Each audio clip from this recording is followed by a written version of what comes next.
Hello, dear fans, friends, and subscribers of Cricket Happenings. It's a welcome to everybody on the show. And well, the countdown is on for the T20 World Cup in Australia starting on 16th. And we all know that a lot of teams have already reached Australia, and one is really waiting for things to start in the World Cup in Australia. And especially it's in Australia, it should be a real feast, according to me. Now, what I have for you today on this cricket show is we have the Tri Series that is happening between the T20 Tri Series, as we call it, between Bangladesh, New Zealand, and Australia. So we had one win yesterday. In fact, Pakistan are the ones who have played two matches.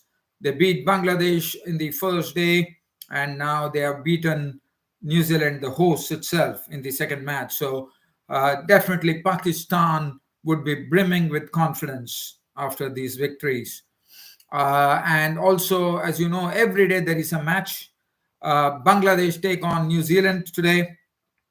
That's coming up. Besides, we have a lot of cricket going on, especially considering that the focus is on T20 cricket right now.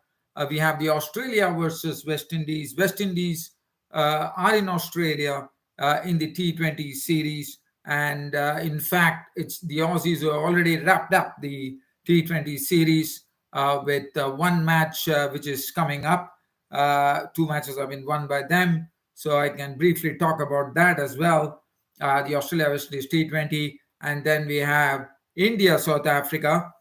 India definitely playing a second string team with the mainstream team already probably landed in Australia right now as I'm talking.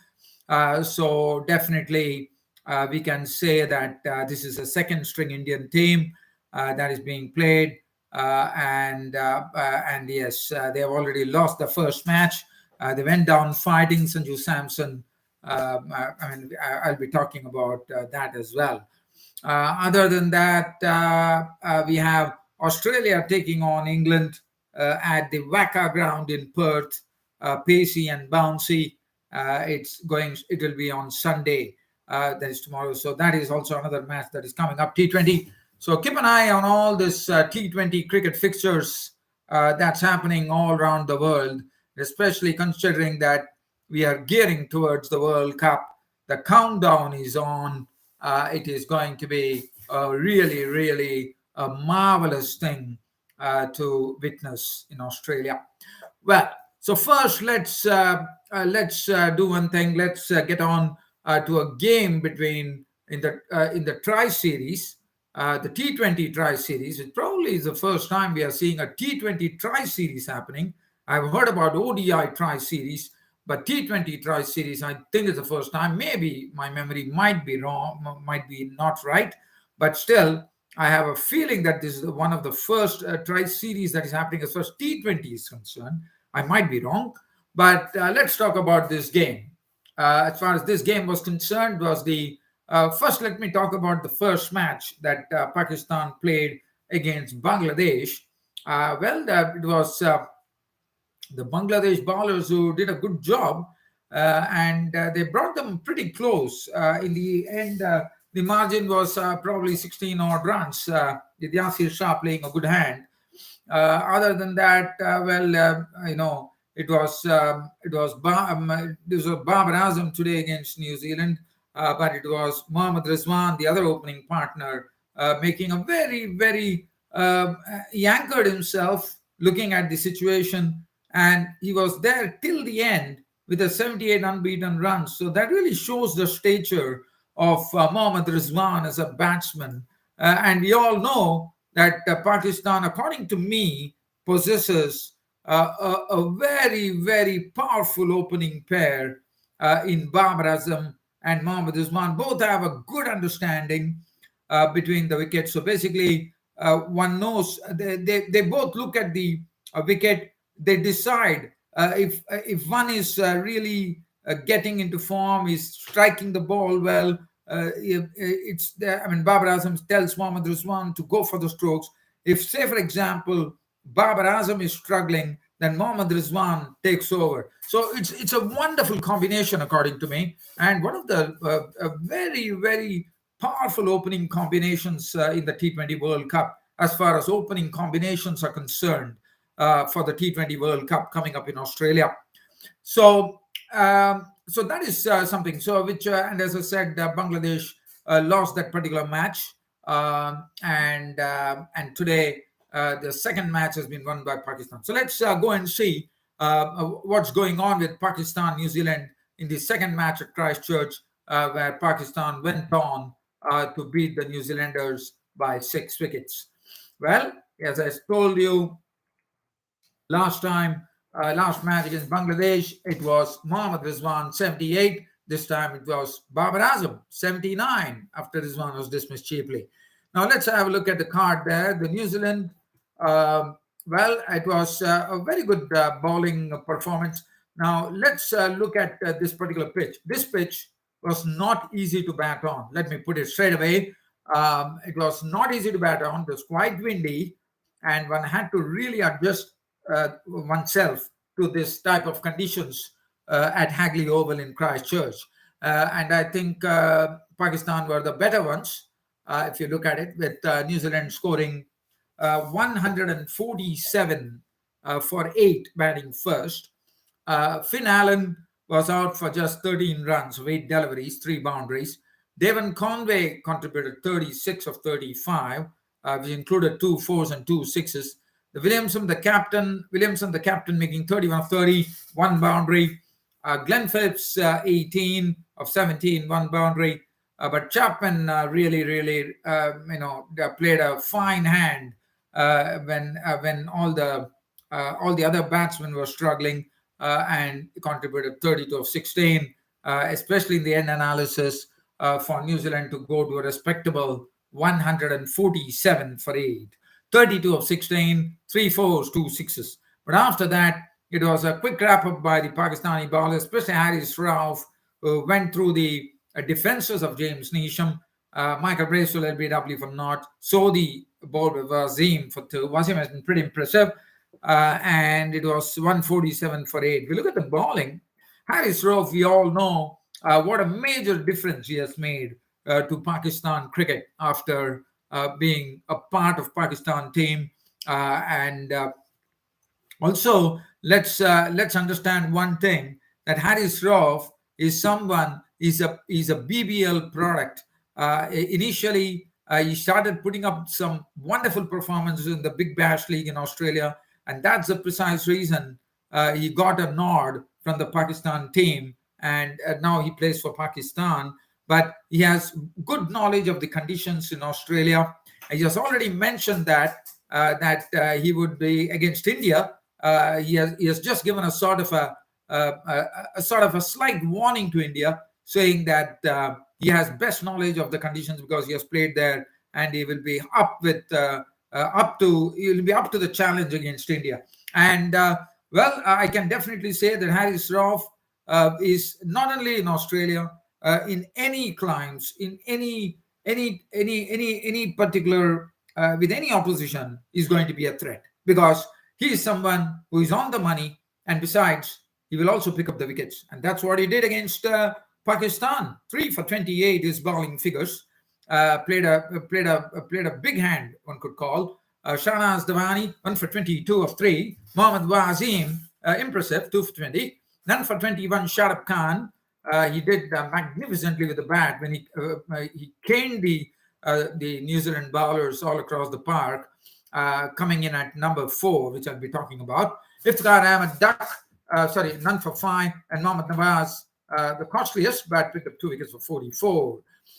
Pakistan, given a target of 148 to win the match, they started off with Rizwan. Rizwan was an early victim. LBW bowled Saudi for 4, and it was Shan Masood who was the next to go for a duck there, as Blair Tickner, who came into the New Zealand team, picked up the wicket. Now, New Zealand, let us talk. Just wanting to just share something about New Zealand. As far as New Zealand on the eve of the World Cup, it's not good news for New Zealand. They have been struggling with their injuries. I'm told Santner should be playing today's game against Bangladesh. They have Adam Min, who is there. Daryl Mitchell has been struggling. He's out of this tri series. Yes, they want him fit for the World Cup. It's very important. And so they are having some lot of challenges as far as injuries are concerned, and they would only be hoping that these players are match fit for the T20 World Cup. Now, talking about this particular game, Babar Azam, as I said, played a fine hand, but look at Shan Masood, was out for duck. Blair Tickner was the one who picked up his wicket. But Shadab Khan was promoted in the batting order, and he was told to actually take his spot at number 4. And what a difference he made. I mean, he clattered those 2 sixes, and he played very well to make a very, very attractive 34 of 22 deliveries in quick time as well. 2 fours, 2 sixes. That really, really, made things easy for Babar Azam, who was really, nurturing his team towards victory. It made it very easy for him in the end analysis. Babar Azam was there when the victory came. He was not around 79 of 53 deliveries, which included 11 fours. That's what I was telling you, that Pakistan have a combination which has a great understanding, and that's the precise reason you see Babar Azam. Rizwan goes, Babar Azam scores, and that's the precise reason the Pakistanis won.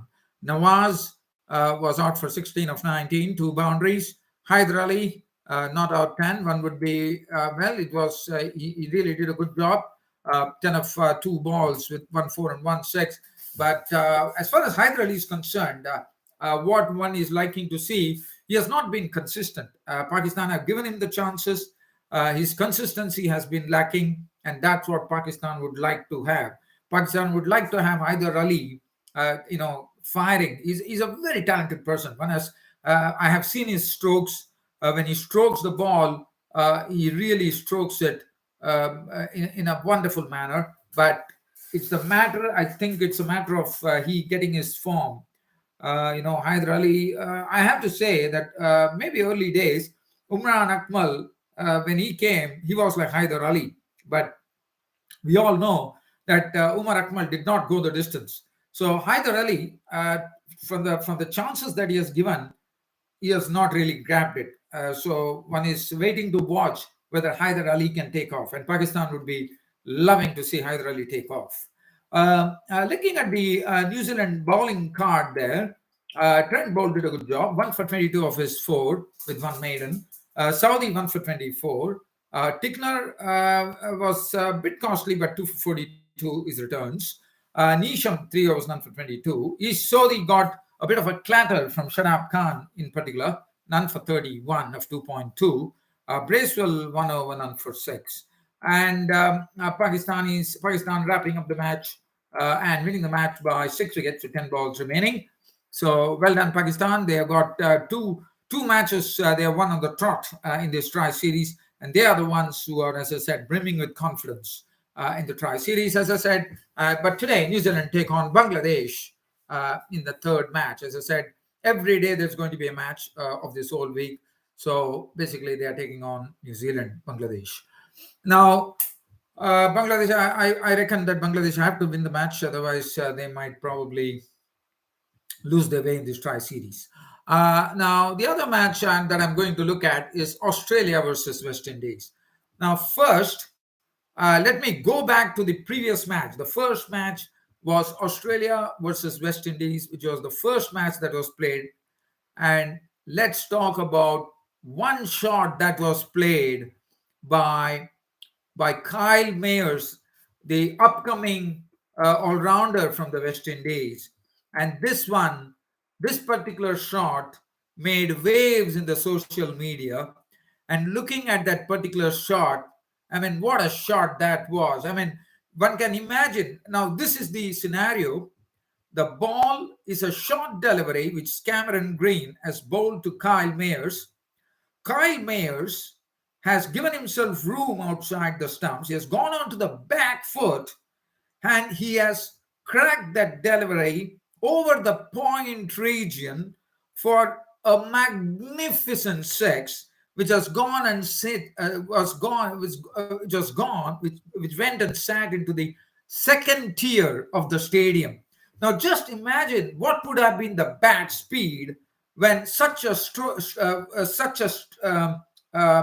strike was made.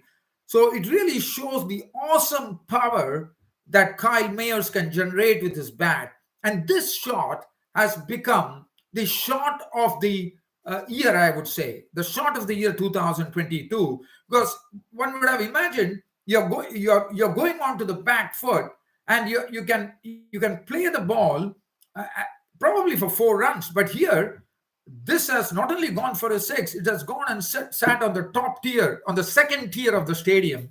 So that itself says the enormous power this man, Kyle Mayers, generates. And I think the opposition better really, really keep a note of it. He could be a dangerous player in the T20 World Cup in Australia.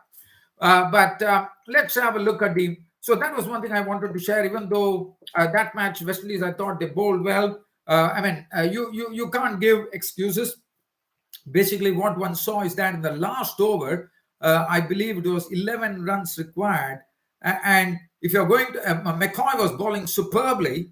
And if you're going to get Kyle Mayers dropping a catch, there was one more player who dropped the catch. Now, if you're going to drop catches like that, then, well, God alone save the bowlers. And that's what happened. And in the end analysis, West Indies lost the match. But well done, West Indies, in the first match. Now, let's go into the second match. The second match, I don't think I'll have enough time, but I will just skim through it. The outcome was there was a second T20 match, which was played at the Gabba in Brisbane. And Australia won the match by 31 runs. 178 for 7 was what Australia made. Put up on the board. David Warner was a spanking innings, coming as an opener, spanking 75 41 deliveries, which included 10 fours and 3 sixes. And then after that, there was a bit of a lull with Alzari Joseph bowling very well. McCoy, for a moment in patches, one could call, but Alzari Joseph has been very impressive in this. The fast bowler has been getting the pace up. He has been bowling good lines, and his rewards has been good. And he has returned figures of 3 for 21 with his bowling. Stephen Smith, well, there has been a big question mark over him. Whether Stephen Smith will be able to make the cut to the real 11 in the T20 World Cup, which is a big question mark right now, because he has been struggling. He has not been amongst the runs, and he has been consuming a lot of balls, I reckon. And Tim David has been the tall batsman who, as Ricky Ponting recommended, is becoming a sort of a what do you call him the impact player, Tim David. I mean, what a player he is. I mean, he just came in and smoked 42 of 20 deliveries, 4 fours and 3 sixes, and took the Aussie score to 178. That was some splendid hitting from Tim David. And when he swings the ball, with the bat, it's a typical golf swing, which really travels a long, long way. And looking at the bowling from the West Indians, Kyle Mayers, 2 overs none for 19. Holder, 3 overs none for 27, has been struggling. McCoy, 2 for 33, bowled with a bit of luck. Akil Hussain, none for 22. Orion Smith, I think, Orion Smith and Alzari Joseph, for me, have been the bowlers who have done well. Especially, I have a feeling that on Aussie wickets, Alzari Joseph, with his height, is able to generate good pace and bounce, so that helps him. So T20 World Cup, he could be one we could watch out for. And Orion Smith is another one who is pacey, and he also hits the deck hard. So on Aussie wickets, with the bounce that you get, I think Orion Smith is going to be quite a handful. And he also has the batting capability. We saw the other day after Kyle Mayers hit the shot, Orion Smith come and swung one into the crowd, and what a shot that was. I mean, the commentators were raving about it, Mark Waugh and Brendan Julian and the other commentator. They were just raving about it because it was hit with enormous power. And this is what the West Indies possess. West Indies possess raw power, and in T20 cricket, we need that. But Tim David was showing that raw power that the West Indies possess. Let's have a look at the West Indies card. The West Indies, well, They went down. 147 for 8 was the final tally. Nothing much to really talk about. Johnson Charles contributed 29. Brandon kicked 23. And Holder 16, 18 Roman Powell. Akil Hussain made 25, but again, it was not so easy with the Aussie bowlers bowling well. 4 for 20 for Mitchell Stark, bowled superbly. Hazelwood, on the always on the line, one could start first, none for 19. Cummins cost it for 32. Green 1 for 35. Adam Zampa 1 for 34. And Adam Zampa, I'm a bit surprised that Adam Zampa has been going for quite a few runs. Well, and another thing that I would like to talk about, the India-South Africa series is a second string team, but definitely has to give credit to them. Even though they lost the match, Sanju Samson played a fine hand. He tried to take them. They lost the match. I mean, 2 matches have been lost. The first match, we saw some good tail-end batting coming in. I think that was the first match, I suppose. So, but India, Sanju Samson played a good hand, and Shreyas Iyer made a 50. But other than that, there was not much to really talk about. Bishnoi went for plenty on this, and the South Africans, as you know, they have not been doing well in the ODI Super League points table, but these victories have really, it's really helping them because, as you know, they have to garner certain points to be among the automatic top 8 qualifiers for the ODI Super League, which will be played in India, as you know, the One-Day International Series, the One-Day World Cup, as we call it. One-Day World Cup will be played in India in the year 2023. Well, for the time being, it is all about the 2022 T20 World Cup in Australia, and it is only going to get as exciting as it gets because it is T20 cricket. Well, dear fans and subscribers, an absolute pleasure bringing you this cricket show. Hope you all loved it. And also one thing that I would like to talk about just before I go, which I remember the other day, it has not made much news because it is not international. We all know that the tallest player today in international cricket is the stockily built West Indian cricketer, the all-rounder Rakeem Cornwall, who has a absolutely amazing height, and he's also stockily built. He's powerfully built, according to me. This gentleman, Rakeem Cornwall, is an off spinner, but he can bludgeon the ball. He bludgeoned 22 sixes in a game in the United States. I believe it was Atlanta Braves. I wouldn't know, but he made 22 sixes in a knock, which a double century for the first time in the history of T20 cricket was scored by a cricketer. 207 of 77 deliveries, which included 22 massive sixes. And that's what Rakeem Cornwall is all about. He's a massive cricketer, and he did a massive job of hitting 22 sixes and scoring a double century of 77 balls in a T20 fixture played in the United States of America. Well, dear fans and subscribers, on this note, I end up my cricket show by promising you that you will be seeing me once again on the cricket show tomorrow. That's on a Sunday with the updates on the Bangladesh versus New Zealand game in the Tri Series, and also probably we have 2 matches. Probably it will be England versus Australia, and also India versus South Africa. So until I see you tomorrow, it's goodbye from here.